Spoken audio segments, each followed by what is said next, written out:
Let's get it. Just a Thought podcast. We are back with another one. Your host, Ray Swaby. Guys, we got a special guest on the show, Lynn Sinoje, aka Aquarius Ferrari, on the show. She is not only a astrologer, guys, she breaks down charts. She makes astrology not only serious, but gossip, hot mess, cosmic truths. All right, we're gonna get right into it. I'm pretty sure for the people that are gonna be watching this, know your channel. And you guys can see that some of the videos that she puts out, they hit different. They definitely hit me different. All right.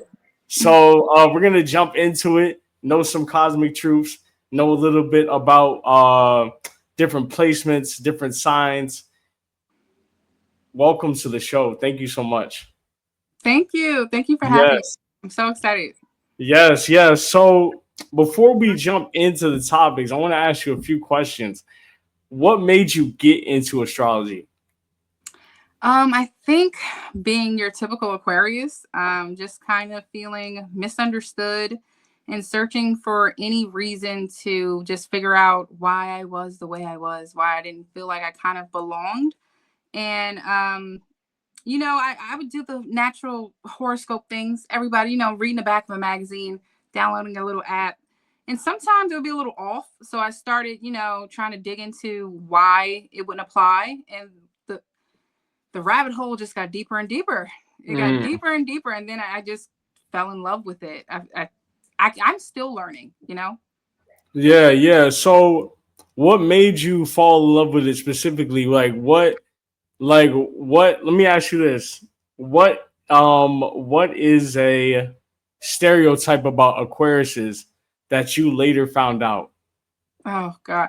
Well, later found out the whole cold and detached thing about Aquariuses. I think it's so overused, so wrong, to be honest. I do think that is something that they have to their avail, which every sign has, I would call a superpower, something they can like pull from within their ruling planet, which for Aquarius is Saturn and Uranus. So Saturn being like cold and being the farthest, well, not the farthest, but one of the farthest planets from the sun, they're known to be colder. So just being an Aquarius and being called cold or distant or detached, it's like, yeah, we can pull that and use that to our advantage, but it's not necessarily true. A lot of Aquarius actually are like very sensitive. They just don't wear their emotions on their sleeves. Right. Yeah. Most of my best friends are Aquarius. One thing that makes me interested about them, you guys are very rebellious. Yeah. Very. You will rebel against anything.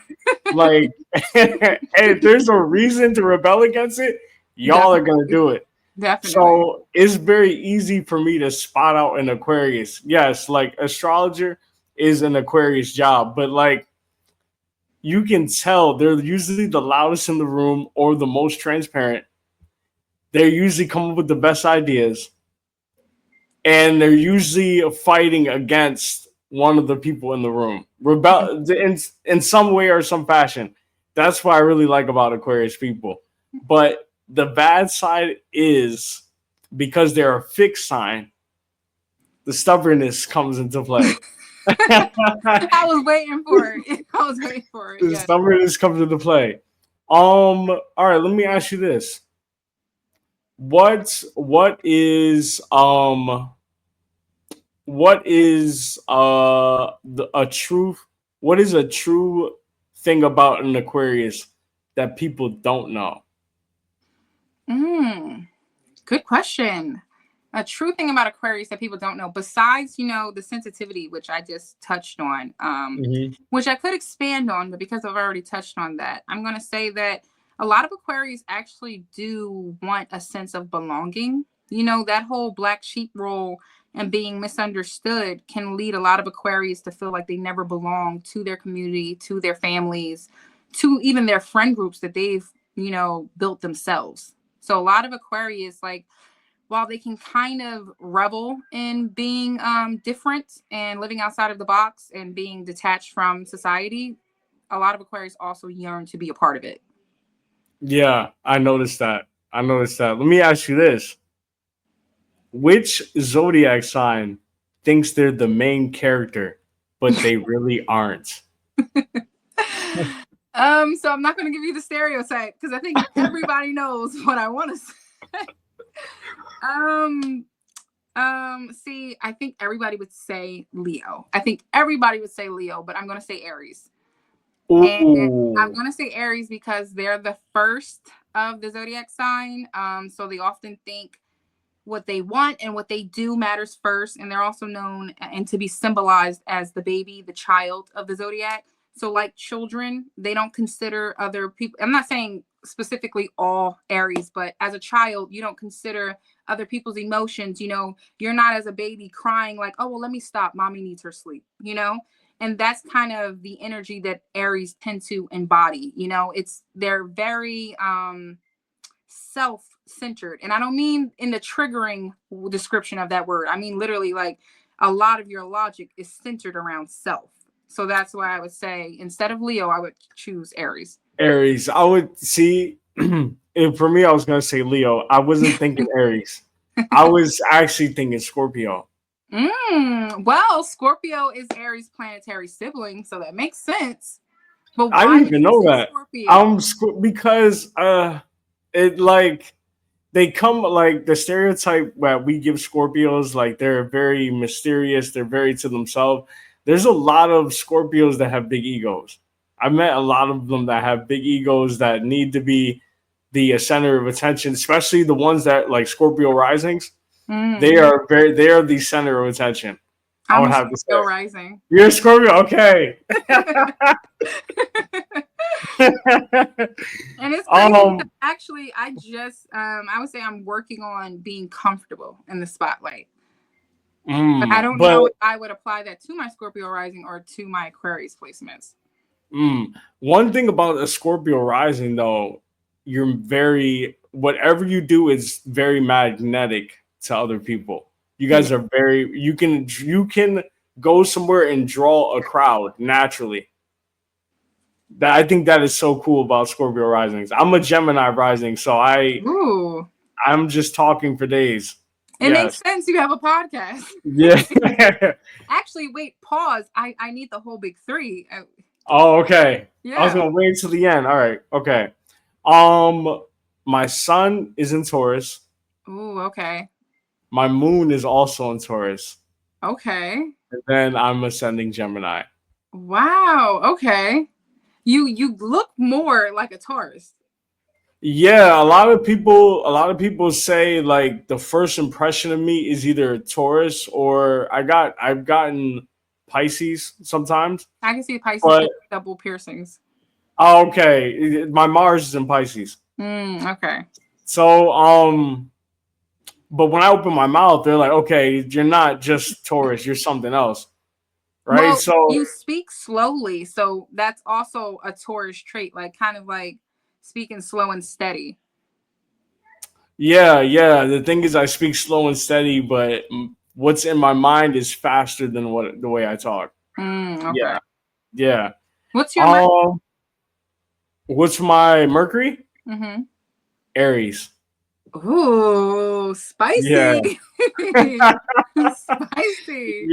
yeah, yeah. My Mercury's in Aries. That kind of got me in trouble as a kid. I bet. Because I would tend to like run my mouth, and then I would be like, okay, I shouldn't have said that.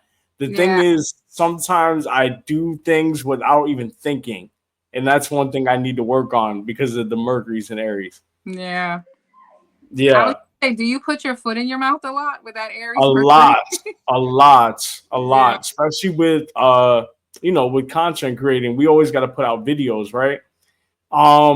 There will be a video that I like, right, and it won't get any like followers or any views, and I'm like, yo, why did I do that? So I'm always second guessing myself. Okay. That's the Yeah. issue. That's the issue. Okay, which zodiac sign? would completely fall apart if astrology disappeared tomorrow? Mm. And what do you mean by fall apart? Like they depend on astrology to know who they They de- are? yes, they depend on astrology. Um, I'm going to give that to Pisces. A I lot was of gonna say Pisces I Pisces. know are very like they're either very religious or very spiritual or both. You know, there's someone Yeah, in the middle of the spectrum, but they depend on a sense of mental guidelines to kind of like function. So that's why they're either religious or spiritual or like they use both. You know, they're into astrology and also like a devout Christian. So Pisces. Pisces. Okay, I like that. I was gonna say Pisces are Sagittarius, because they're a little spiritual as well. They're a little Yeah, spiritual as well. yeah. Okay. Who's the most secretly toxic sign? So Secretly, who's the real toxic sign? I have two in mind, but I'm gonna let you go first. secretly toxic. Like everybody thinks they're like amazing, but they're They're actually put together, but they're really not. Taurus. Yeah, I was gonna throw myself in there. Taurus. Like they get the whole dependable, you know, slow to anger, chill vibe, which don't get me wrong, I think that's one side of them. But Taurus can be toxic. Yeah. Yeah, I think they're the ones you never see coming type of toxic. that's the problem. That's the problem. Mm-hmm. Okay. I was gonna say Taurus, and I was gonna say Pisces. I think we all knew that. I think we all Yeah, knew that one. that is true. But you know who always takes the cake with that? It's either Gemini. I usually hear Gemini, Yeah. and Geminis are usually put together for. In my and I've been telling Geminis you. I know are usually put together. They're Yeah. usually the opposite of what people say. Yeah. I agree with that. I agree with that. Which sign is better at love, Leo or Scorpio? And I gotta choose between um better all around, like every facet of love. Maybe. Yeah, you can say all around.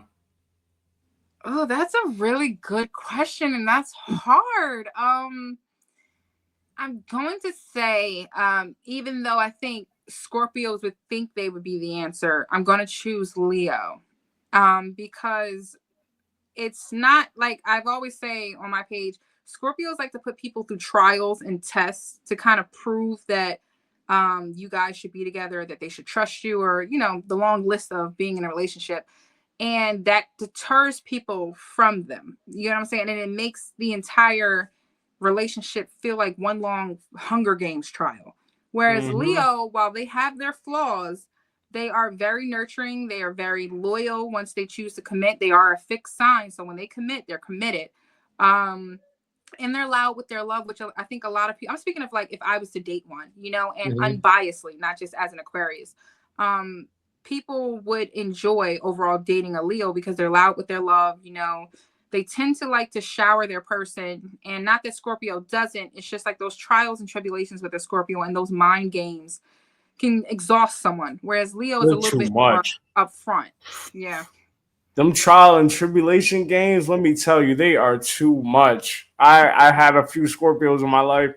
I think it's the Taurus, and I think because I'm attracted to them, Mm-hmm. they are they are something else. Taurus men be finding these Scorpio women or Scorpio men, and I think it's that initial intensity of like the sister signs, and then it's Yeah. like whoa, because also Scorpios tend to like slowly show their crazy. Every sign has their crazy, but I think Scorpios slowly like microdoses you to their crazy, and then a year later you look up and you're like, what the fuck? What the fuck? Yeah, and they're literally like a scorpion. Once they put their stinger in you, it's like they have some type of possession problem. Tauruses do too, but I'm not actually possessive. I'm actually not, which is hard to believe.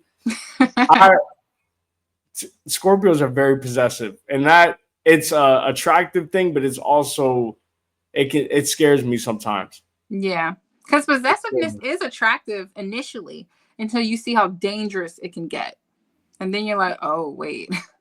Yeah, this is I ain't signed up for this. Yeah. If two signs were in a fist fight, who's winning hands down? So think of the two signs, the crash out signs. Okay. Um. So I have to name the two signs, and then The who's two winning. signs and who's winning.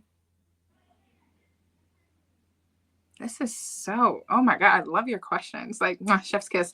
I think everybody expects me to say Aries. Everybody expects me to say Aries. Um. Hmm. I think out of like who we're talking about being crash outs, which a lot of people don't expect. Cancers be crash outs. Specifically the women. Like they'll fight you. And Aries will fight you. Who's winning? I'm going to say out of like Aries and Cancer fighting. That's a tough one because cancers can like They can get well, deep. yeah, like Aries is more like athletically inclined, so they might hit harder, but they're fighting more traditionally. While I think a Cancer is like picking things up, like doing like unnecessary moves. I'm gonna say Cancer. Cancer. I might agree with I you know on that all one. the Aries are mad about that one. I might agree with you on that one. I Yeah, mean, those water signs don't they play, they get especially when slept on, man. They get they are slept on because slept. all they do is cry. Exactly. Like, really. Exactly. You know what? You know what placement is slept on? If you have a Scorpio in Mercury, Mm, I'm scared of those people. yeah. They just have stuff in.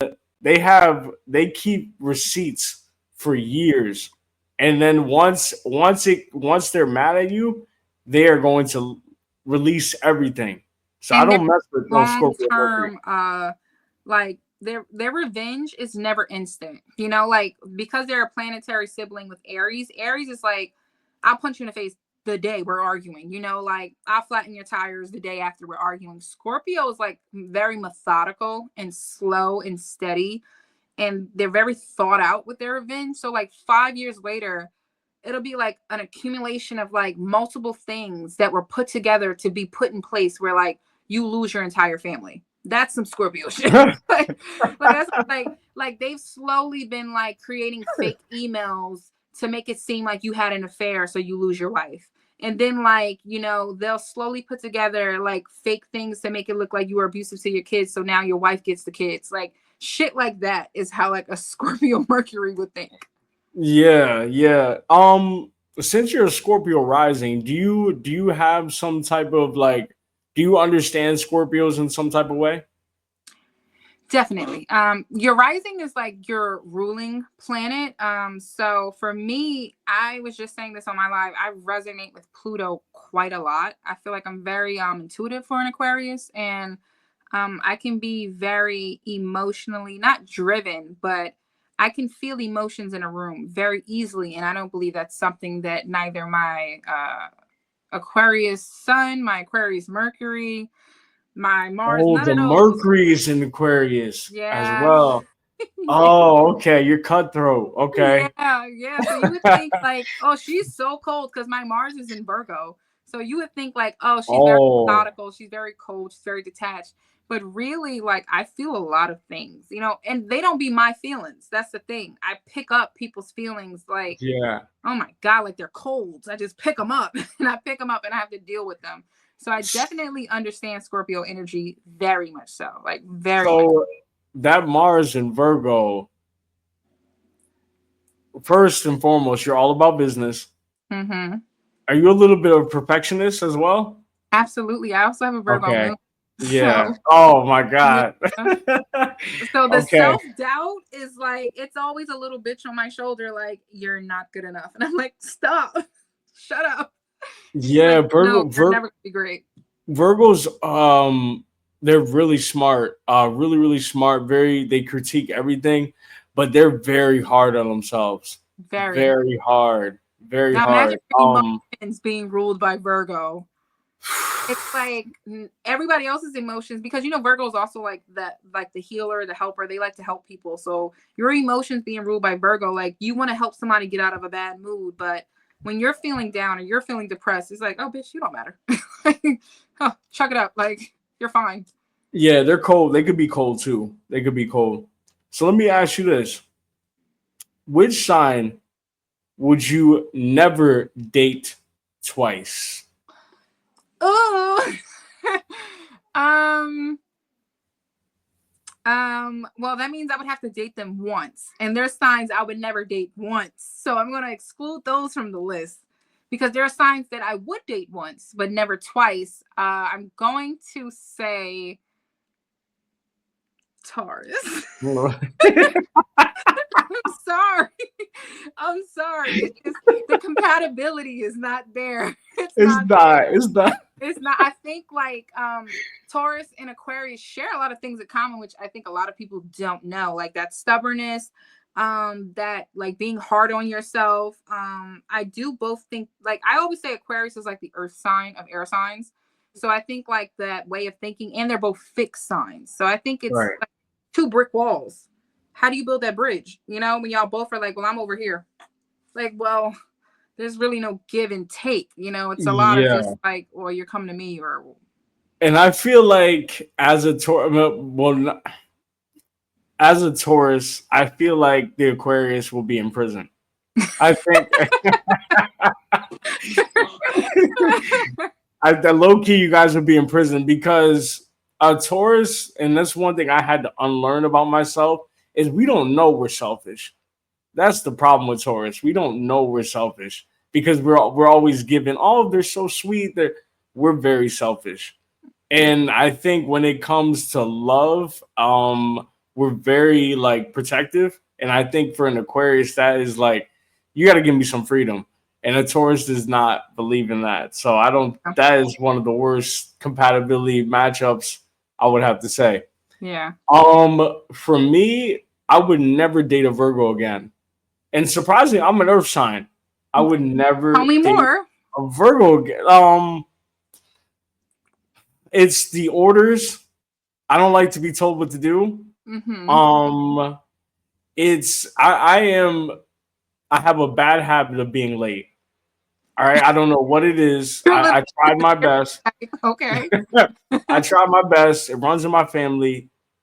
Um, and I remember when I was dating. I'm not gonna say her name.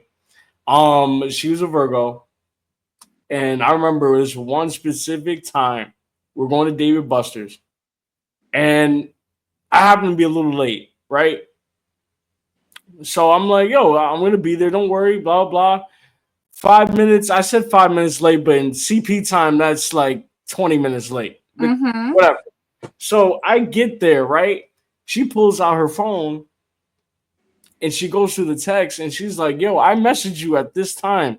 You said 5 minutes. It's 20 minutes. She was actually counting the seconds of me being late. So she was like, you're 20 minutes and something seconds late. I looked at, I paused for a second. I waited till she turned around. I talked to myself for a minute. I was like, yeah, this is the last date. I can't do that. So every Virgo that I have ran into, it's a controlling thing. That's why I don't think I could date a Virgo again. That's interesting. That's Yeah. interesting. Yeah, I coming feel, from an earth sign. I feel like Virgo and Taurus are both controlling in their own ways, though. It's just I think Taurus doesn't enjoy where they are chill and where they are lax to have control over that. Like Taurus will have certain areas where like they need control and they need structure because of that earth sign energy, but because of that Venusian energy being ruled by Venus, it's certain parts of their life that the lazy stereotype kicks in. And that's where they seek comfort. So maybe like, enjoying your time, taking your time for you is where you seek comfort. And for a Virgo, they're very much so like, No, baby. We got Yeah, we got a time to needy. go by. Yeah. And I have some placements that I kind of need freedom. Like my Saturn's in Aquarius. Interesting. Yeah, so I'm very good at detaching. Very good at detaching. So there's sometimes when it comes to earth signs or like other Tauruses, sometimes they get on my nerves because they're too clingy. Yeah. I mean, you have you said you have a Pisces Mars Pisces Mars and an Aries Venus and and a Gemini no Taurus. I have a Taurus Venus as well a Taurus. So you're a Taurus Sun, Moon, and Venus and Venus, and with they're the Pisces all in the Mars. and they're all in the 12th house. The Whoa. Sun, the Moon, and the Venus are in 12th house. So they're all conjunct. Yeah. Oh wow. Wow. A lot of spiritual work. Yeah. Yeah. Wow. Okay. Okay. Yeah. Wow. Wait, where's your Saturn in Aquarius? What house is that if you know? It's in the 10th house. Makes sense. Okay. House of And career. then the Mercury in Aries is in the 11th house. And then the Mars in Pisces is in the 10th house. That makes a lot of sense for you to like be into like podcasts and social media. Having Aries in the 11th house of like networking and friends. You know, Aries is like easy to like build and have people want to kind of like not help them out, but you know, like once again, like that baby energy is kind of like it gives like a village. Like people want to like tend to you and your plans. Yeah, I noticed that. And you know what? I noticed that kind of annoys me sometimes. That is the problem. Like I love talking to people, but then when it's time for me to be alone, it's like, oh, all right, now you're in my space. Let me get some free time. So that's the issue that I have. I love people, but then there's a certain time of the day where I don't like people. That Taurus in the 12th house, baby. Yeah, That was yeah, another that's the thing issue. that Aquarius and Taurus share in common. That like I need isolation time. I need it. But you having it in your 12th house is something you probably, you know, like you dive deep into like needing your alone time and needing to detach. Yeah. I didn't know so much about the 12th house until I did my research on it.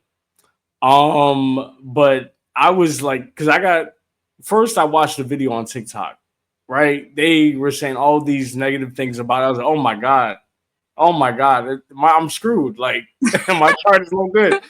But then I saw some like other videos. And they were like, okay, you have a strong intuition, or you like trust your intuition. Like that's the biggest thing for a 12th house placement. Mm-hmm. The thing is, when I was younger, I did not trust my intuition at all. I actually went against it. So now I'm learning to work with it. Yeah. Good for you. You're healing Yeah. both house. Okay. Yeah. It's a process, but I'm trying. Um, Let me ask you this. Can you tell me which two signs have the worst chemistry together?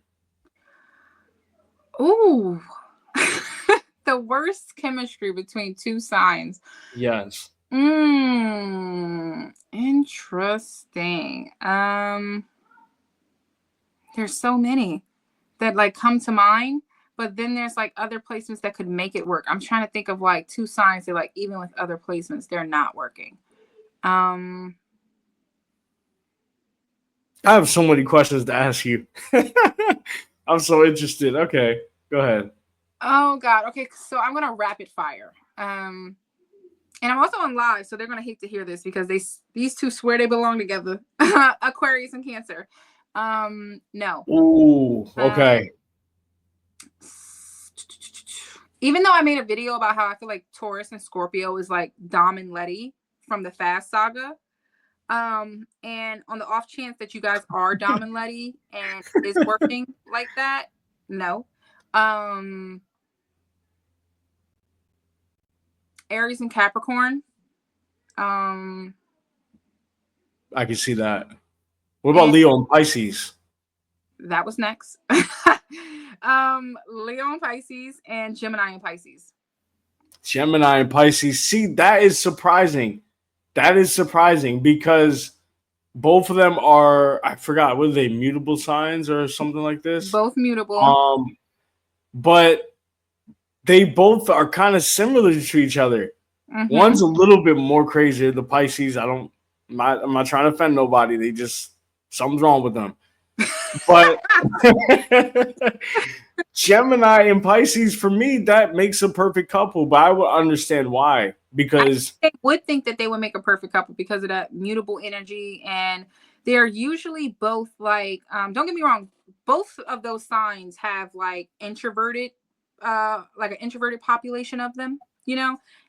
But most of them are like friendly at first, and but they kind of hide that seriousness and that depth that they actually have, and they're almost scared of their own depth. And I think both being mutable, that there's no stability in that relationship. There'll be no structure. So I think it would be a fun situationship, a fun summer abroad relationship, a fun, like a middle hot girl school. summer. Yeah, like one of those like it was never meant to last relationships. But I think long term, um, without like some earth placements, some fixed placements up in them charts, it would feel meant to be, but like the timing was wrong, or like obstacles got in the way.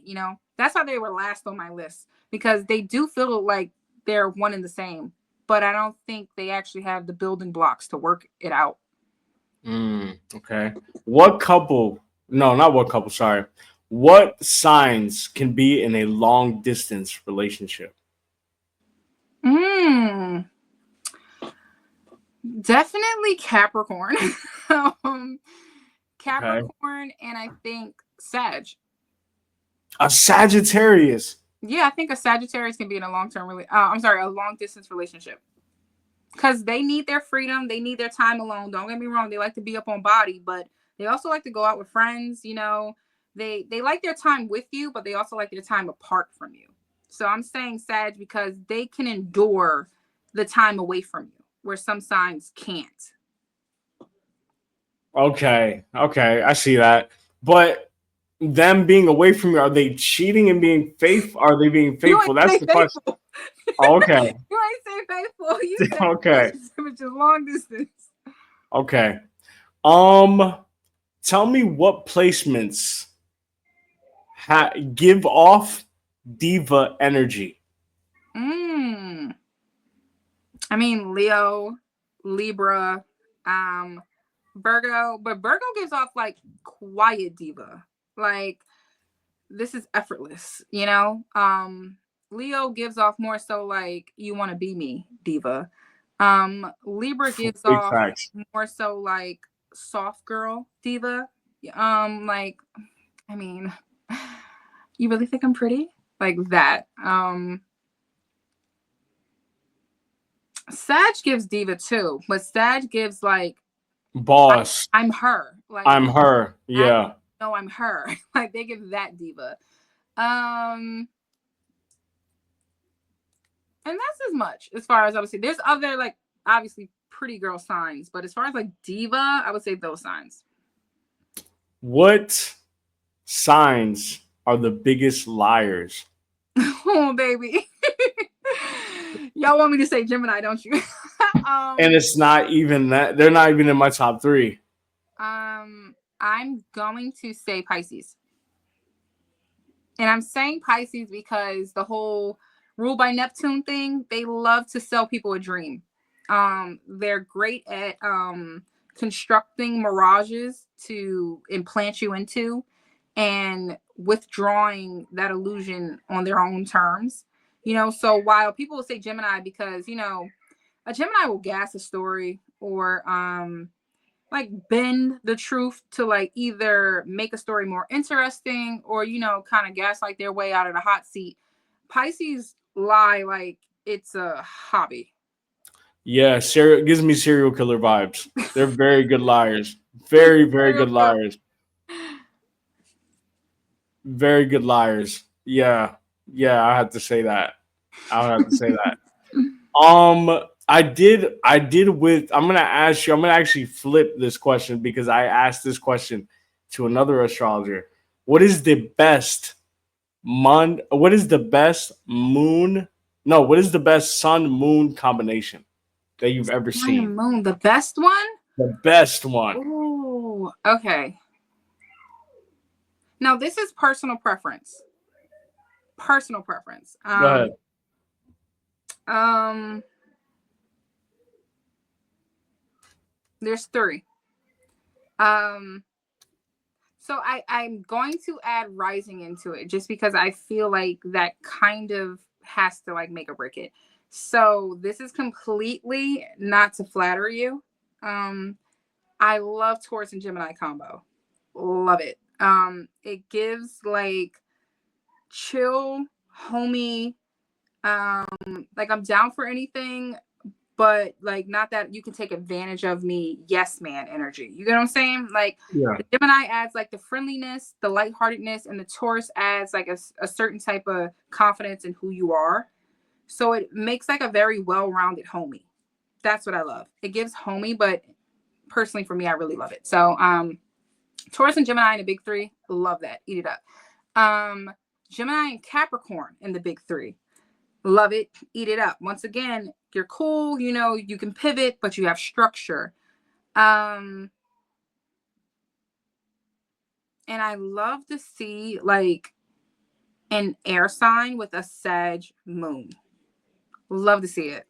And every time with the Sag moon. I Yeah, Sag moons are awesome. Yeah.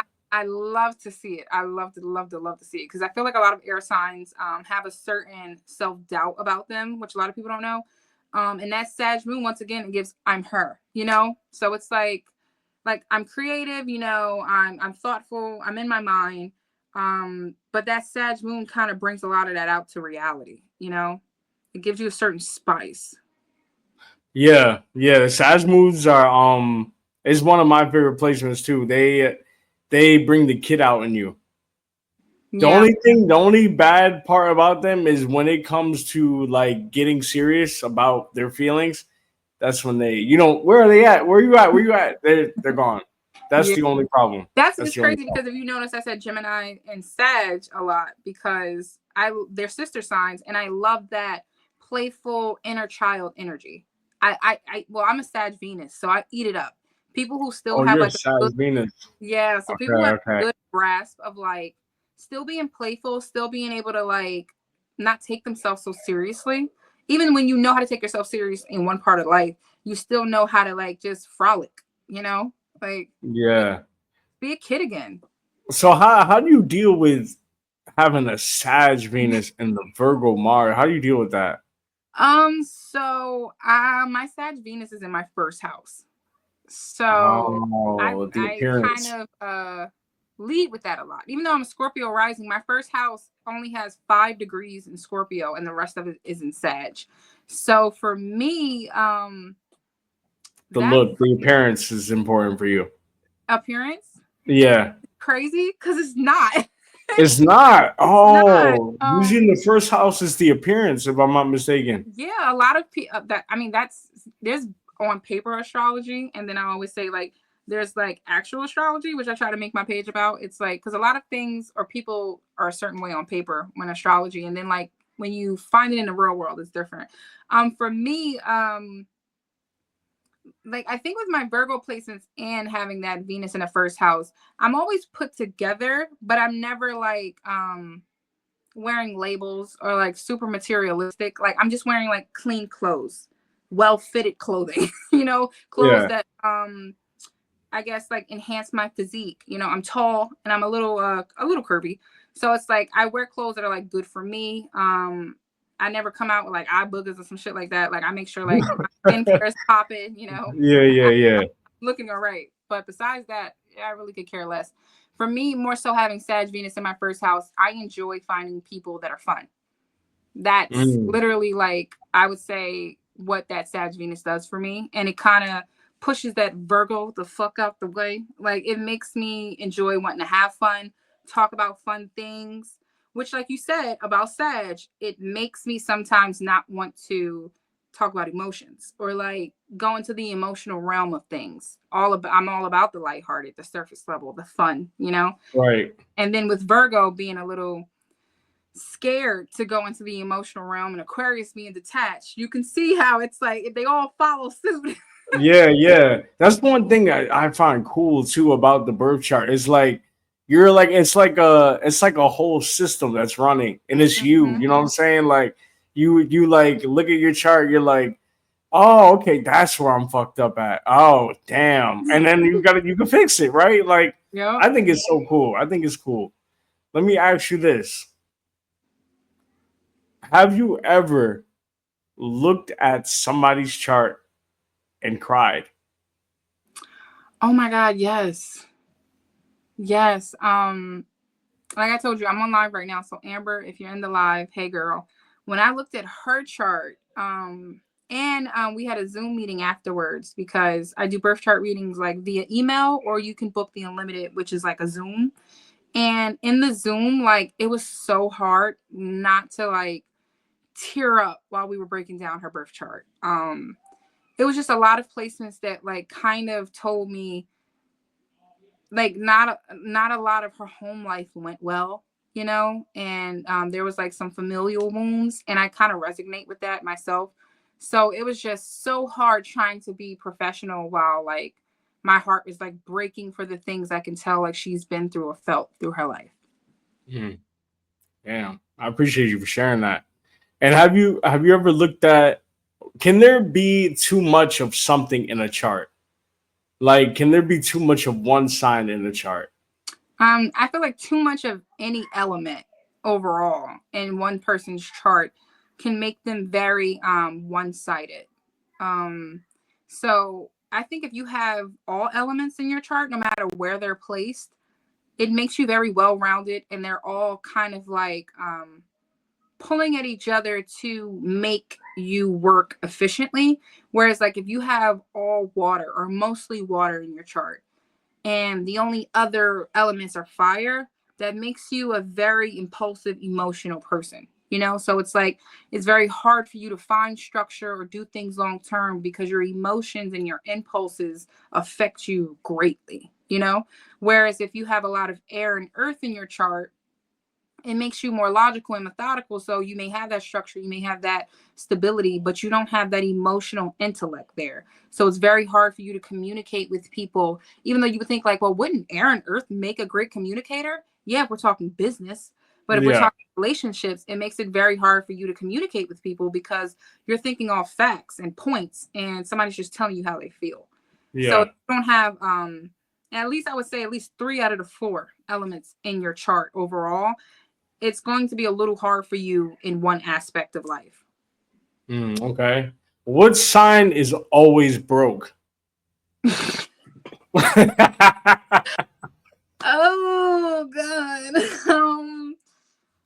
Mm, um, mm, um, water signs. Water signs. I'm sorry. Um, it takes them a while to, and not always broke as in like bum. It's just like they go through a lot of jobs, and this is also not talking about just sun signs. If you have like a lot of water in your chart, or you're like water dominant, for you those emotions rule you, so it's very hard for structure and stability to find you. Like think about water is not stable, it's very fluid. So when we're talking about finances, unless you have some placements that show like inheritance or money through like networking or something like that, you know, like gaining money through like people you meet or people you marry, parents, stuff like that, it might be a little hard for you to be like financially stable. You said the earth. You said the water signs. I would have to agree. I was thinking. I was actually thinking an Aquarius as well, because you're so rebellious towards everything. Sometimes I think when it comes to seeing the bigger picture, it's like you guys have all the tools because you guys are very intelligent in that aspect. But when somebody's pitching you something or trying to network with you, you're not going to want it unless it's like really good for you or it's like breaking the rules kind of. I'm not gonna lie, So I've met a few Aquariuses that were just like 30 and still like living at home, or just like still not into like any type of field that would pay them well, like you know, like probably still working like middle, not middle, like start paying jobs, like beginning wage, like jobs that like high schoolers take. You know what I'm saying? Yeah. What two signs don't work well together, but always gonna run it back? Oh my God.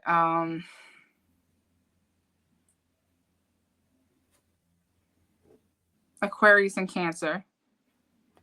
Sag and Cancer. You'd be surprised. That's surprising. Pisces and Aries. Um,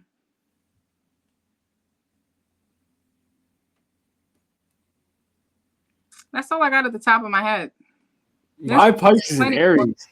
But I don't know why Pisces and Aries be getting together, y'all. I really don't. I really don't. But I think they have like that holistic vibe, hippie vibe that they share in common a lot, and it doesn't work because that Aries impulse, you know, like they're very reactive, and then Pisces tend to escape, you know, like they don't want the confrontation, you know, and then when they finally choose the confrontation, Pisces and Aries going against each other is just very toxic. It gives domestic violence to me. Yeah, no, that's facts. Yeah. All right, so I have a couple questions. I don't want to hold you that long. Do you think people misunderstand Mercury retrograde, or is it really that bad? I think people misunderstand and definitely fearmonger for Mercury retrogrades. To be honest, all it is when consider when your teacher hosts like gives like a quiz and everybody in the class fails it. So they'd be like, you know what? I'm gonna re-give this quiz and grade on a curve. That's what a Mercury retrograde is. It's like a lesson you haven't learned coming back, and it's trying to help you finally get it through your head, you know? So that's why they say like exes come back, you know, things you may have done in the past that were done in haste come back, because it's really like missteps you took or directions off of what I would call like your destined path, trying to help you get back onto your timeline. I always say like depression is a sense of you straying too far off like your timeline, if we're thinking about like Marvel and the great timeline, you know. So I think like Mercury retrogrades, it comes back to kind of like push you towards the path you're actually supposed to be on. Which can hurt, don't get me wrong, it can hurt, you know. You might get fired, you know, your car might break down, but it's all in for the greater good, the greater path you're supposed to be on.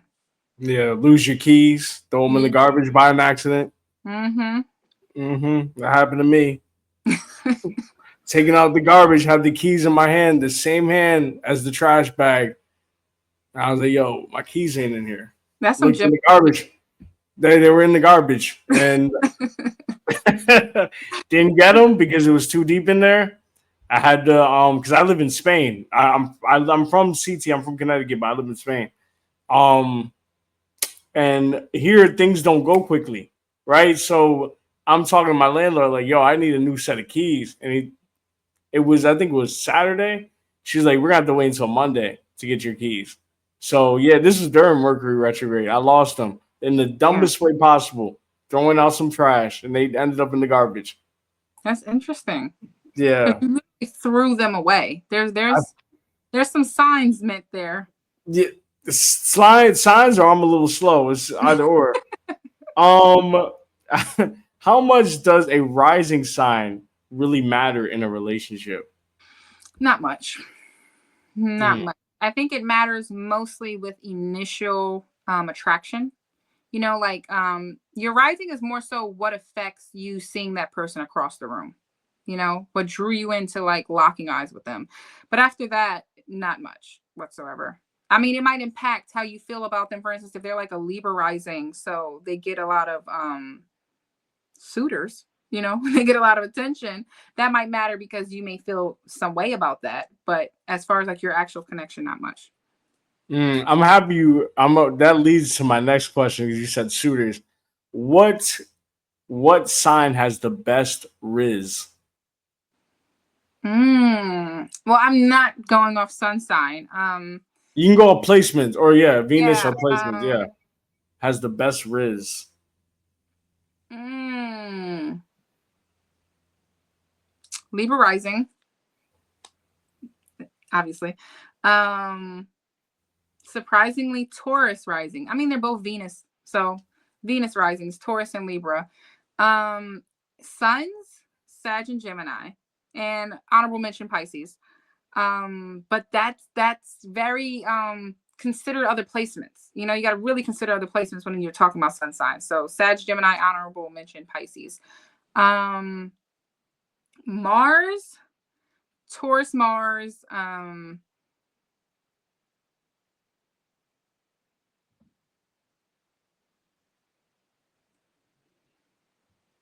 Maybe an Aries Mars too.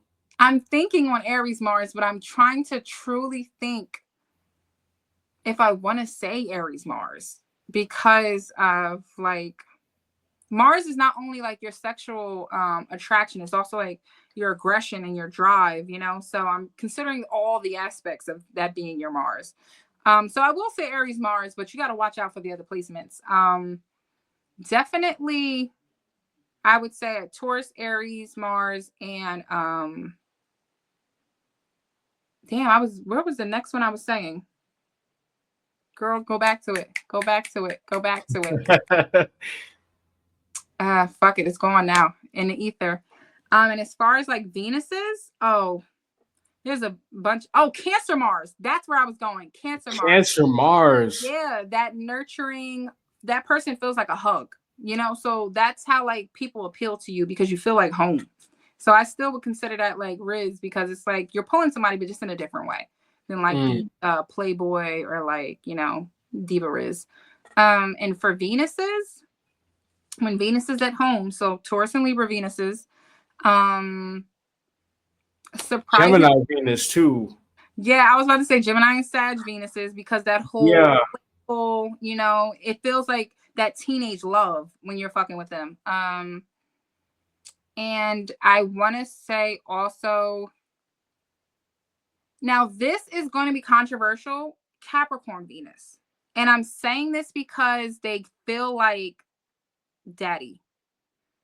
Because they give more so like protect or provide for you. Like, I got it, you know? And that's Riz to some girls. Like, you know, when you meet a man and he's like, I got it, you know, like, don't worry about that, you know, or they know the answers. They know how to do something. That type of Riz, you know, like he feels like an older guy, even if he isn't that. Okay. Yeah, because that's old man. The Capricorn Venus is like old man Like, type don't of. get me wrong. They're like, the emotional connection ain't going to be there. But if we're talking about Riz, he gives like, don't worry about it, baby. I got it. I'm like, oh, okay. All right. Okay. I'm gonna ask you two more questions. So what I'm gonna ask you, if you can break down the difference between a sun sign. So, for example, can you break down the difference between a Capricorn sun versus a Capricorn moon? Can you quickly break down those signs? Yes. So your sun is your core, is your identity, is kind of who you believe you are. Now, your moon sign is where your emotions lie, it's where your sensitivities lie, it's where you feel. So if you're a Capricorn sun, your core identity is about, and I know a lot of people are like, oh, CEO, Capricorn. It's more so about building structure, building legacy, following certain traditions, whether those are familial traditions or society traditions. You kind of want to ascend in like a building block way. I always think of Capricorn as like brick by brick. Now, when you're thinking about the moon sign, say you have a Capricorn moon, you're more so trying to suppress and put pressure on your emotions, you know, because you don't value them as far as like building or getting to where you need to go. So that Saturn energy, where it's in your core, where it's in the light, is more so like building legacy. When it's in your moon, it's more so amplifying that coldness, you know. And it doesn't mean that all Capricorn moons are cold. It's just if they're putting a priority list together, the feelings is like at the bottom of that list because it does not make them money, it does not affect their time, and these are all Saturn traits or Saturn worries, you know. It's the priorities of Saturn. So if we're just not talking about Capricorn at all, we're just talking about the differences between your sun and your moon. Your sun is your core, it's what you value, it's who you want to be essentially, or who you think you are. And your moon is how you feel, is how things resonate with you, how you build connections with things. Okay, okay. And last one. Can you tell me how to get a person based on their Venus sign? Ooh, I like that question. Absolutely. So if you're trying to appeal to somebody and you know their Venus sign, I'm gonna give some examples. For me, for instance, I'm a Sag Venus. Be fun. Don't try to define anything. Don't try to and a lot of people think like they can't be clingy with a Sag. That's not true. It's more so like let's just feel like the summer after high school. That's, Yeah. that's how you get a Sag Venus. If we're talking about a Gemini Venus, fuck with their mind. Gemini Venuses love to fuck with your mind. So when they can finally get somebody that can spar with them, either like verbally or mentally, they eat that shit up. They enjoy mind games. And I don't mean like toxic Scorpio shit. I mean like mind games of like making you think. And then when they give you the answer to the theoretical question you asked, they try to dive deeper into why you thought that was the answer. That's how you get like a Gemini Venus. Aries Venus, more so like, and you'd be surprised, nurturing them because of that baby that Aries is symbolized as. Nurturing them, telling them they're right, sticking up for them, because a lot of Aries energy feels like they've always had to stick up for somebody else, or people like put them down. When you protect, or kind of like, I literally think of it as that, like, get behind me, I got you. That's Aries Hmm. Venus. That's what they like. Pisces, live in la la land with them. Nothing's off the table. It's a good Nothing. one. Don't tell them something can't happen. Like, indulge in their delusions, because a lot of the times the shit does happen. Like, you'd be surprised. Pisces placements, they'll say something's going to happen. Everybody's like, that would never happen. Or how are you going to do that? That doesn't even make sense. And then it happens, So kind of indulge in their delusions. Live in la la land with them. For Taurus, comfort. Go out to a lot of like places to eat. It doesn't have to be high end places. It's just like they like wings. Go on like how there's like bar crawls. Go on like a wing crawl. Like all the Yeah. spots that have like the best wings, and then you guys can like in your notes app individually rate them, and then at the end of the night compare notes. That's something like a Taurus Venus would truly enjoy. Capricorn Venus, they, to be honest, you'd be surprised. They would really enjoy partying.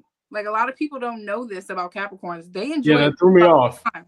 Yeah, like Capricorns, they play hard and they suppress emotion so much that they like to let loose. So a lot of the times when somebody meets a Capricorn, it's actually at the club, you know? So like go partying with them. It doesn't necessarily have to be the club, but like just go out with them a lot. For Aquarius Venus, that's going to be the hardest one. That's going to be the hardest one because they're always into something different. No Aquarius Venus likes the same thing. So this is when other placements have to get involved. Like you have to consider their moon and their Mars and their sun. So for an Aquarius Venus, I'm just going to say don't be like everybody else around you. And that's playing into the stereotype, but that's because I have to consider for this placement their other placements. Um, who did I leave out? Virgo Venus. Surprisingly for Virgo Venus, help them. They're always helping somebody else. And most likely they're going to not try to admit to things they need help with, or they're just going to try to like do things for you. You have to listen to the things that they finally do say, subtly that they need help with, and just do it. And then it's Mm. like, oh, you said you needed this done. Here, I did it. And they're not very like affectionate people, but that's going to really hit home for them. That's going to really sit with them. Leo Venus, be loud. Be loud about how post Yeah. when you're with them. If you're with them and you're around your friends, like, isn't my girl pretty? They're gonna eat that shit the fuck up. Excuse me if I'm cursing a lot. No, that's good. That's I'm true. sorry. That's perfect for Lynn Venus. um, That's perfect. yeah. So just be loud. Be very boastful. About that Leo Venus. They eat it up. They eat it up, and also protect them. In a situation like even if you gotta concoct the situation, like somebody looking at them, what you looking at? Like that, I'll eat that up. Same thing with Aries. Yeah. Who did I leave out? Did I say Cancer Venus? If I Cancer. Yeah, you didn't say cancer. No. Cancer Venuses love to feel mothered in a way. Also, this is like Aquarius. The degree in which they like to be nurtured and mothered is based off their other placements. So kind of like Taurus, where they want to feel comfort, but it's not so much about food. It's more so like loving them unconditionally, like believing in them, making them feel comfortable, and making them feel like there's no limit to how much you could feel for them. They don't really like that like stunted, I gotta work for your love. They like the kind of free giving love, they like that. And I think, did I say Gemini Venus? I did. You said Scorpio Venus. You didn't say. Yeah, we take. Yep, I already know that.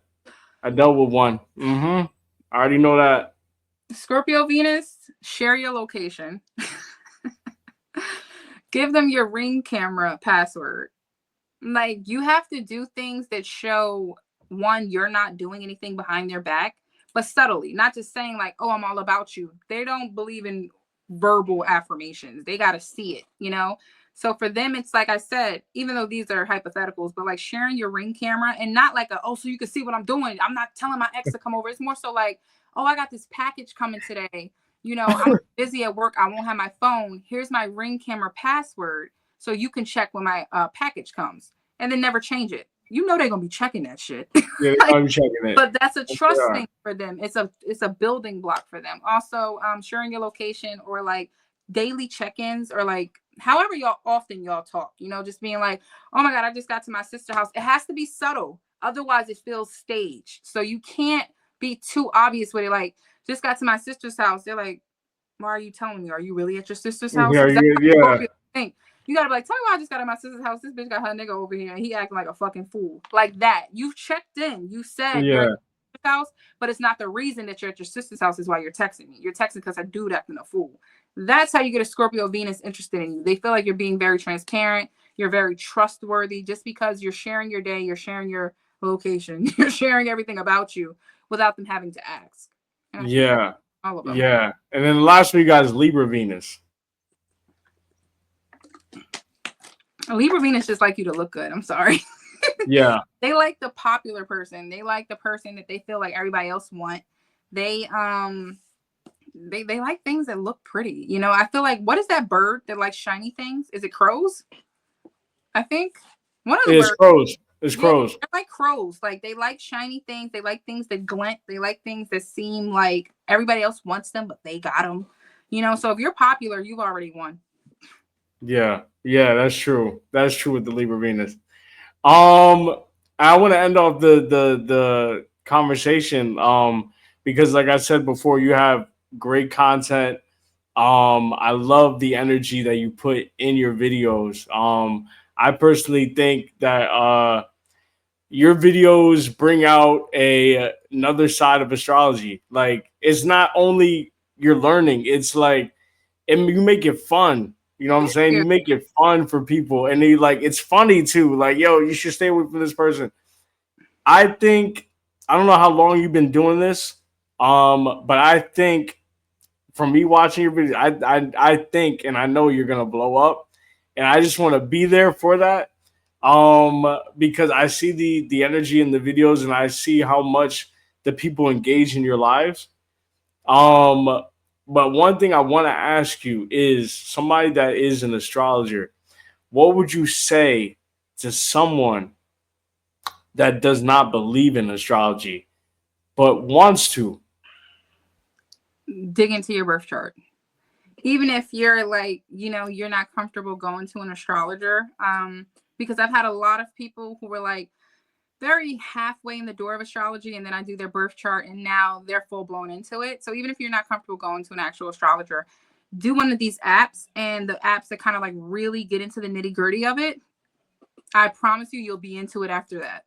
Because the way it reads you to filth, it's like, how could you not believe it? When a lot of people go off sun sign astrology, they're like, well, I'm not like every Taurus. And it's like, well, that makes sense.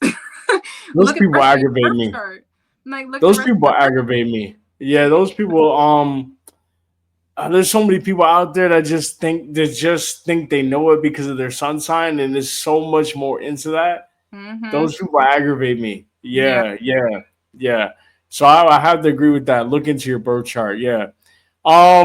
So guys, this has been amazing. Shout out to Lynn Sinoj, aka the Aquarius Ferrari. Guys, you can check her out on TikTok. I actually recommend you to check her out on TikTok please go check her content out. We'll be collaborating with her. I'll be putting you in these videos, so please accept those tags. Check her out on YouTube. Do you have Instagram? I didn't see you on Instagram. No Instagram. No Instagram. Okay. All right. So check her out on YouTube, her link tree, and also check her out on TikTok, Lynn J, aka the Aquarius Ferrari. Just a Thought Podcast. I'm your host, Ray. We are out, guys. Bye. Yes.